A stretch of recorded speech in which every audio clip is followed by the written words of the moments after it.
அன்பு நேயர்களே, அமெரிக்க ஜனாதிபதியாக டொனால்ட் ட்ரம்ப் பதவியேற்ற பிற்பாடு இந்தியாவுக்கு மிகப்பெரிய ஒரு தொல்லையாகவே இருந்து வருது என்று சொல்லுவேன்.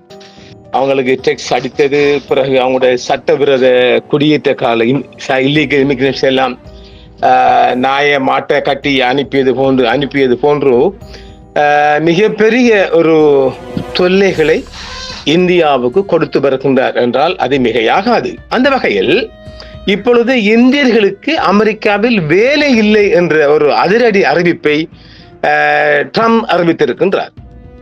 அதற்கான காரணம் என்னவென்றால், ட்ரம்ப் அவர்கள் ஜனாதிபதி பதவி இல்லாத காலங்களில் இந்திய பிரதமர் மோடி மசான் ஜி அவரை மதிக்கவில்லை என்று ஒரு நிலைப்பாடு உலக பரப்பில் இருந்து வருகின்றது.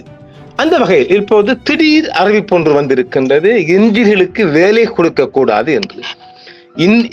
அமெரிக்காவை பொறுத்த மட்டில் அங்குள்ள தொழில்நுட்ப பணியாளர்களில் இந்திய குடியேறிகள் கணிசமான பகுதியை உருவாக்கி இருக்கின்றார்கள். சிலிகான் பள்ளத்தாக்கு போன்ற தொழில்நுட்ப மையங்களில் கணிசமான இருப்பு உள்ளது. அங்கு அவர்கள் வெளிநாட்டில் பிறந்த தொழில்நுட்ப பணியாளர்களில் 23% பேர் அங்கு இருக்கின்றார்கள். இது உலக பரப்பில் இருக்கின்ற ஒரு தகவல். 2025 ஆண்டு அறிக்கையின்படி சிலிகான் பள்ளத்தாக்கில் தொழில்நுட்ப பணியாளர்களில் 66% பேர் குடியேறிகள். அவர்களில் பெரும்பாலானோர் இந்தியர்கள், ஆசியாவில் இருந்து வந்தவர்கள் என்ற ஒரு தகவலும் இருக்கின்றது. இப்படியாக இந்திய ஐடி தொழில்நுட்பவியலாளர்களுக்கு மிக அதிகமான வேலை வாய்ப்புகளை அமெரிக்க நிறுவனங்கள் இன்றும் வழங்கி வருகின்றது. அந்த வகையில் பார்க்கின்ற போது தமிழ்நாட்டில் இப்ப இந்தியாவை எடுத்துக்கொண்டோம் என்றால் மிக கூடுதலாக தமிழ்நாட்டு ஐடிக்கு தான் மிகப்பெரிய மதிப்பும் மரியாதையும் இருக்கின்றது. ஆக இப்ப தென்னிலங்கையை மட்டும்தான் நாங்கள் எடுத்துக்கொள்ளலாம். இப்ப தென்னிலங்கைன்னு சொல்லுகின்ற போது ஆந்திரா, கேரளா, கர்நாடகா, தமிழ்நாடு, இந்த 4 ஸ்டேட்லையும் தமிழ்நாட்டு ஐடிக்காரர்கள் தான் மிகப்பெரிய மதிப்பு இருக்கின்றது, மரியாதை இருக்கின்றது.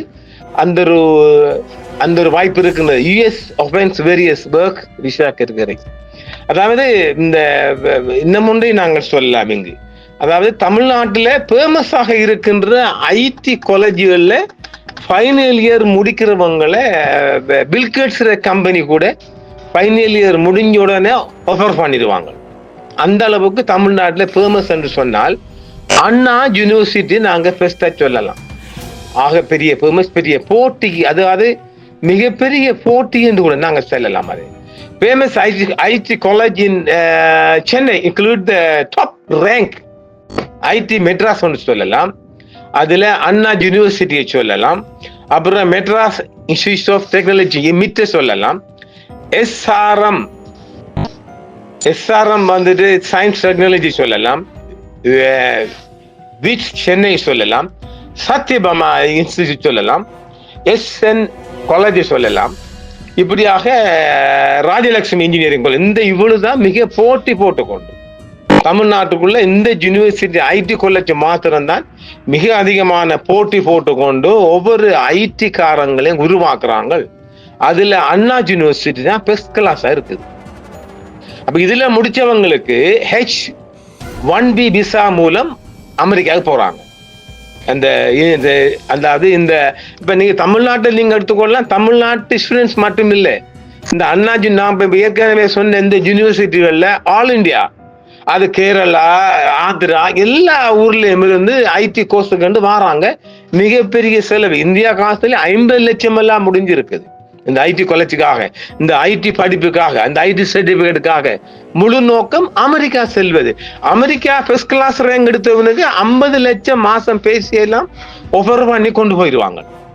அது மிக கூடுதலாக இந்த பில்கேட்ஸ் நிறுவனங்கள் தான் மிக அதிகமாக இந்த காலேஜ், நாங்கள் என்ன சொன்னோம்ல தமிழ்நாட்டு காலேஜ், இந்த தமிழ்நாட்டு காலேஜில் மிக அதிகமான H1B விசா, H2A, H2B இந்த விசா மூலம்தான் மிக அதிகமாக அமெரிக்காவுக்குள்ள இந்த இந்தியன் போறாங்க. அவங்களுக்கு இந்த எந்த காலேஜ் சொன்னோம் நாம, ஐடி காலேஜ், அண்ணா ஐடி, எப்படி இந்த சொல்லப்பட்ட காலேஜில் இருந்து போறோம். அதுக்காக நாங்க பெங்களூர்லயும் குறைச்சி சொல்லக்கூடாது. பெங்களூர்லயும் ஒரு 5 யூனிவர்சிட்டி ஃபேமஸா இருக்குது, கேரளாவிலையும் 5 ஃபேமஸா இருக்குது. ஒவ்வொரு ஆண்டுதோறும் கிட்டத்தட்ட ஒரு 25 ஒரு 2000 ஒரு 2.5 லட்சம் தொழில் வல்லுநர்களை இந்தியா உருவாக்குது. இந்தியா ஒவ்வொரு ஆண்டுதோறும் 1 மில்லியனுக்கும் அதிகமான கணனி, கிட்டத்தட்ட 10 லட்சமா பட்டதாரிகளை உருவாக்குறது. அதுல 25 பேர் மட்டுமே நியாயமான திறமையானவர்களா இருந்தாலும் அது இன்னும் ஆண்டுதோறும் சந்தையில் 2.5 லட்சம் புதிய ஐடி தொழில்நுட்ப வல்லுநர்களை உருவாக்குகின்றது. இந்திய தொழிலாளர் அதாவது இல்ல 10 லட்சத்தை உருவாக்கினாலும் 2.5 லட்சம் ஐடி வல்லுநர் தான் உலக சந்தைக்குள்ள நுழைறாங்க. சரியா? கொஞ்சம் தவறு விட்டு அது நல்ல விளங்கிக் கொள்ளுங்கள். இந்திய தொழிலாளர் சந்தை மிகவும் குறைவாகவே ஒழுங்குபடுத்தப்பட்டுள்ளது. செயல்படுத்தக்கூடிய குறைந்தபட்ச ஊதியம் இல்லை மற்றும் வேறு இடங்களில் தரமாக கருதப்படும் தொழிலாளர் பாதுகாப்புகளில் சில மட்டுமே உள்ளன. இன்போசிஸ் போன்ற பெரிய ஆலோசனை நிறுவனங்கள் வேலை செய்ய விரும்பும் எவருக்கும் குறைந்தபட்ச சம்பளத்தை வழங்குகின்றன. இப்ப மிடில் ஈஸ்ட் வளைகுடாவை எடுத்துக்கொண்டாலும் இந்தியன் ஐடி தான் 70% இருக்கிறாங்க. இதை நீங்க புரிஞ்சு கொள்ளணும். ஆக அமெரிக்கா மாத்திரமல்ல, உலக வளைகுடா கூட 70க்கு மேலும் சொல்லலாம். கிட்டத்தட்ட 80%. மற்ற அந்த 20% தான் ஆங்காங்க உள்ளவங்க. மொராக்கோ, ஸ்ரீலங்கா, நேபாள் இப்படி எல்லாம் இருக்கிறாங்க. 5-10 பேரா சொல்லலாம். இப்ப கிட்டத்தட்ட 80% ஐடி காரங்க இந்தியன் தான் இருக்கிறாங்க. கூகுள் மற்றும் மைக்ரோசாப்ட் போன்ற பெரிய தொழில்நுட்ப நிறுவனங்களை இந்தியா உட்பட வெளிநாடுகளில் பணியமர்த்துவதை நிறுத்துமாறு அமெரிக்க அதிபர் டொனால்ட் ட்ரம்ப் கேட்டுக் கொண்டுள்ளார். ட்ரம்பின் துணிச்சலான நடவடிக்கை அமெரிக்கா முதலில் திட்டம் உலகளாவிய கண்டுபிடிப்புகள் குறித்த விவாதத்தை தூண்டுகிறது. ஜூலை 23 கடந்த மாதத்துக்கு முந்தைய அன்று வாஷிங்டன் டிசியில் நடந்த AI ஆர்டிபிஷியல் இன்டெலிஜென்ஸ் உச்சி மாநாட்டில் ஒரு குறிப்பிடத்தக்க உரையில் ஜனாதிபதி டொனால்ட் ட்ரம்ப் கூகுள், மைக்ரோசாப்ட், மேட்டா மற்றும் அமேசான் போன்ற தொழில்நுட்ப ஜாம்பவான்கள் வெளிநாட்டு திறமையானவர்களை விட குறிப்பாக இந்தியாவிலிருந்து அமெரிக்க தொழிலாளர்களை வேலைக்கு அமர்த்துவதற்கு முன்னுரிமை அளிக்க வேண்டும் என்று வலியுறுத்தினார். இந்த நடவடிக்கை அவரது அமெரிக்கா முதலில் திட்டத்தின் ஒரு பகுதியாகும். இது உள்நாட்டு வேலை உருவாக்கத்தை அதிகரிப்பதையும் சர்வதேச திறமையானவர்களை நம்பியிருப்பதை குறைப்பதையும் நோக்கமாக கொண்டுள்ளது. AI உட்கட்டமைப்பை துரிதப்படுத்தல், தரவு மையங்களை விரைவாக நிர்மாணித்தல் மற்றும் ஒழுங்குமுறை தடைகளை நீக்குதல் உள்ளிட்ட உள்நாட்டு AI வளர்ச்சியை மேம்படுத்துவதற்காக ட்ரம்ப் 3 நிர்வாக உத்தரவுகளில் கையெழுத்திட்டுள்ளார். நடுநிலை AI அமைப்புகளை உறுதி செய்தல். அரசியல் ரீதியாக நடுநிலை AI அமைப்புகளை உருவாக்கும் நிறுவனங்களுக்கு மட்டுமே கூட்டாட்சி நிதி கிடைக்கும் அரசாங்க திட்டங்களில் விழித்தெழுந்த AI மாதிரிகளை திறம்பட தடை செய்யும். AI ஏற்றுமதிகளை ஊக்குவித்தல். இந்த திட்டம் அமெரிக்க தயாரிக்கப்பட்ட AI தொழில்நுட்பத்தை நட்பு நாடுகளுக்கு ஏற்றுமதி செய்வதை அதிகரிப்பதை நோக்கமாக கொண்டுள்ளது. அமெரிக்காவை உலகளாவிய AI தலைவராக அது நிலைநிறுத்துகிறது. சிலிக்கான் பள்ளத்தாக்கு மற்றும் இந்திய தொழில்நுட்ப வேலைகளில் தாக்கம் செலுத்தப்பட்டிருக்கிறது. இந்த திட்டம் சிலிக்கான் பள்ளத்தாக்கு, இந்திய தொழில்நுட்ப வேலைகள் மற்றும் உலகளாவிய கண்டுபிடிப்புகள் மற்றும் அதன் சாத்தியமான தாக்கம் குறித்து ஒரு சூடான விவாதத்தை தூண்டியுள்ளது. உள்ளூர் பணியாளர் வளர்ச்சிக்கான சாத்திய கூறுகளை கருத்தில் கொண்டு சில தொழில்நுட்ப தலைவர்கள் அமெரிக்க வேலைகளில் கவனம் செலுத்துவதை ஆதரிக்கின்றனர்.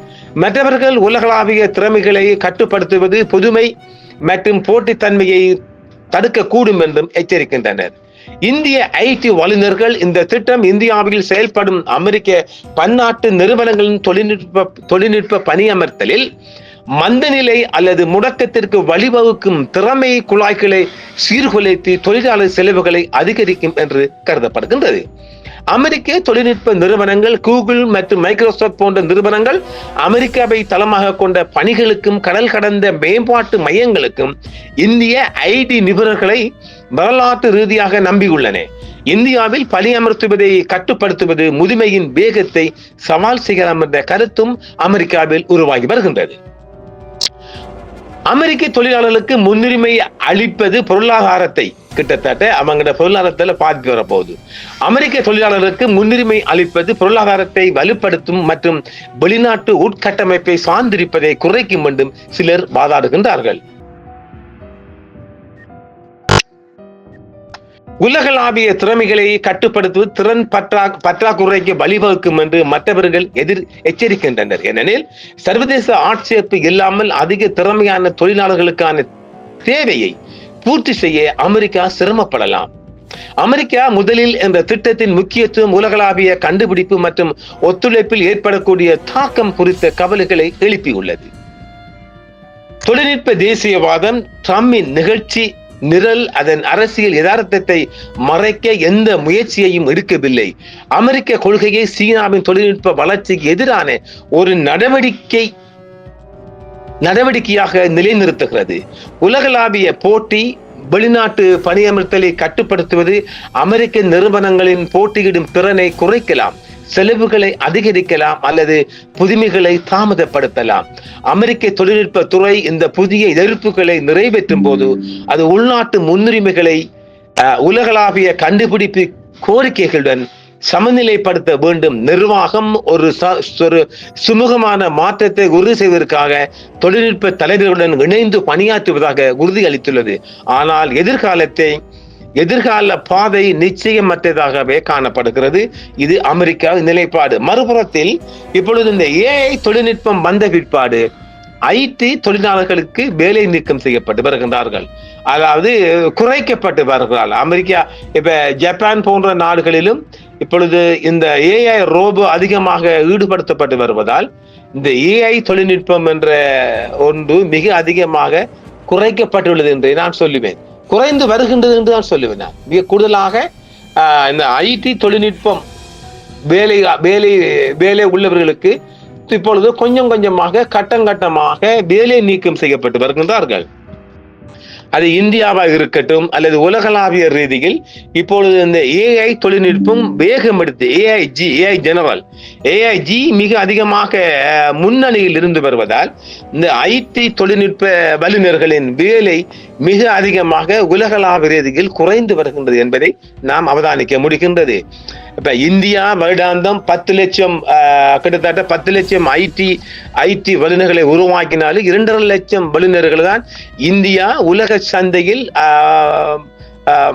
டிக்ளேர் பண்ணுகின்றது. இப்ப வளைகுடாவில் கிட்டத்தட்ட நாம் ஏற்கனவே சொன்னது போன்று 80% IT வல்லுநர்கள் வேலைக்கு அமர்த்தப்பட்டு வருகின்றார்கள். வளைகுடாவில் இன்னும் IT தொழிலாளர்கள் IT தொழில்நுட்பம் வந்த பிற்பாடு இந்த AIG கூட இன்னும் வரவில்லை. அங்கு கட்டமாக அது துபாய் தான் முதல் வரப்போகின்றதா. அப்ப துபாய் போன்ற நாடுகளில் AIG வருகின்ற போது ஜெனரல் வருகின்ற போது இந்த IT தொழிலாளர்களுக்கு வேலை இருக்காது என்றே சொல்லப்படுகின்றது. இப்ப வீட்டுக்கு ஒரு ரோபோவை நாங்கள் எடுத்து சென்று வேலைக்கு அமர்த்தும் நிலை உலக அளவில் உருவாகி வருகின்றது. இந்த மாதிரி ஒரு நிலைமையில் சுமார் 50 லட்சம் இந்திய பணத்தில் IT கோர்ஸ் முடித்து அந்த சர்டிபிகேட்டை தூக்கிட்டு அமெரிக்கா போகின்ற நிலைப்பாடு குறையும் என்று எதிர்பார்க்கப்படுகின்றது. மிக அதிகமாக ஐடியின் ஆதிக்கம் குறைய போகுது. எதிர்வரும் காலங்களில் அடுத்த ஆண்டு முதல் கட்டமாக கொஞ்சமாக இந்த ஐடிக்கான தொழில்நுட்ப லேபர்ஸ் எம்ப்ளாய்ஸ் வேலையாட்கள் மிக அதிகமாக குறையும் வாய்ப்புள்ளது. ஏஐ தான் உலகத்தை ஆளப்போகின்றது. இப்ப எது உண்மை எது பொய் என்று கூட தெரியாத அளவுக்கு ஏஐ முன்னேறி வருகின்றது. அந்த வகையில் ஸ்வீடன் நாட்டு நினைக்கின்ற அண்மையில் பார்த்த செய்தி ஒன்று, ஒரு அமைச்சருக்காக ஏஐ ஒன்று உருவாயிடுச்சு. ஒரு அமைச்சர் பேசுவது ஒன்று, ஏஐ தான் எல்லாம் டாக் பண்ணுது. இந்த மாதிரி வருகின்ற போது இனி இந்த ஜனாதிபதிகளுக்கான பாதுகாப்பும் குறையலாம். ஜனாதிபதி போன்று ஏஐ பேசுகின்ற போது, ஏஐ உருவாக்கம் வந்திருக்கின்ற போது ஜனாதிபதிகள் வெளியில் நடமாட்டங்களை குறைக்கலாம். இப்ப புடின் அவர்கள், ரஷ்ய அதிபர் புடின் அவர்களுக்கு மிகப்பெரிய உயிராச்சுறுத்தல் இருக்கின்றது. ட்ரம்ப் மாம்சுக்கு இருக்கின்றது. இந்திய பிரதமருக்கு இருக்கின்றது. பாகிஸ்தான் பிரதமருக்கு இருக்கின்றது. இப்படி இந்த உயிர் அச்சுறுத்தல் உள்ள அரசியல்வாதிகளுக்கு கூட இந்த ஏஐயின் ஆதிக்கம் மிக அதிகமாக உலகத்தில் ஆதிக்கம் செலுத்த போகின்றது என்று தான் சொல்லுவோம். காலப்போக்கில் இந்த ஜனாதிபதி அவர்களும் ஐடி தொழில்நுட்பத்தை விரும்புவதால், அவரும் ஒரு பட்டதாரி என்பதால் எதிர்காலத்தில் இலங்கையிலும் ஏஐயின் ஆதிக்கம் அதிகரிக்கும் நிலை உள்ளது. காலப்போக்கில் அடுத்த ஆட்சியும் ஜேவிபி ஆட்சி என்பதால் குறைந்தது இந்த 10 ஆண்டு காலங்களுக்குள் அதிகமாக இந்த ஐடி தொழில்நுட்பத்தின் மூலம் AI உருவாக்கம் இலங்கை நாட்டிலும் ஆதிக்கம் செலுத்தும் நிலை கொண்டு உருவாக்க போகின்றது. இப்பொழுது அமெரிக்காவில் இந்தியர்களுக்கு பொதுவாக வேலையே கொடுக்க வேண்டாம் என்று சொல்கின்ற விதத்திலும் பார்க்கின்ற போது இலங்கைக்குள் ஐடி காரங்க அவங்களுக்கு இப்ப இந்த இலங்கை சம்பளம் போதாம போகும். ஏனென்றால் ஐடி தொழில்நுட்பக்காரங்க இலங்கைக்கு கூடுதலாக வர வாய்ப்பு இருக்கின்றது. அப்படி வருகின்ற போது அவங்களுக்கு சம்பளம் போதாதே. இப்ப நாம 5 லட்சம் சம்பளம் கொடுத்தாலும் அவருக்கு கிட்டத்தட்ட 1.5 லட்சம் சம்பளம் தான் இந்தியா காசுக்கு வரப்போகுது. அப்ப 20 லட்சம் 30 லட்சம் சம்பளம் எடுத்த ஒரு இந்தியன் இந்த 1.5 லட்சம் சம்பளத்துக்கு இலங்கைக்குள்ள வருவானண்டா வரலாம். அதனால தொழில் இல்லாம இருக்க போறாங்களே. எனவே எதிர்வரும் காலங்கள் இந்தியாவின் ஆதிக்கமும் இலங்கைக்கு அதிக அளவு ஐடி ஆதிக்கமும் இருக்கும் நிலை ஒன்று உருவாகும் என்பதிலும் நாம் இங்கு ஒரு பதிவாக முன்வைக்கின்றோம். மீண்டும் மற்றொரு விடயத்தில் சந்திப்பு நேயர்களே.